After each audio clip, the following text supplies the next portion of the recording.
Um, in Genesis 1:27, it said, the tree of knowledge, 1:27, the tree of knowledge anchored Adam in God's wisdom, will, and truth.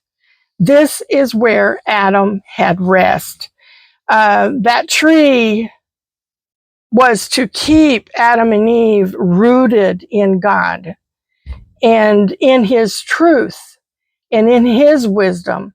And actually that was a place of freedom for Adam. That tree being anchored in God was a place of freedom for him. Adam knew truth. Knowing the truth brings freedom. Truth sets us free. Truth is freedom. This is why Satan distorts God's truth, because he knows that if we're anchored in God's truth, that he cannot manipulate us. So he has to distort it in order to separate us from the truth. And that's one thing about Adam, is that Adam was created on the sixth day. And then God finished his work. On the seventh day, he rested. And it's interesting that Adam, his very first day was on the Sabbath rest.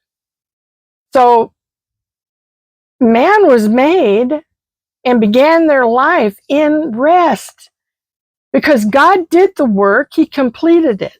And their position was to be at rest in God. So that's still our place, but Adam and Eve, they went ahead and they ate of the fruit. They fell for the lie, and they went ahead and looked at the fruit and said, oh, this is pleasing to my eye. And so they took of it. But what happened was they reached out in their own strength, their own wisdom, in the lie, accepting the lie from the enemy, and it unanchored them. They became untethered from God's truth. They became loosed from God's truth, and then they were launched in their own wisdom. That's what they had to navigate on now, was their own wisdom. And so they were untethered, unanchored,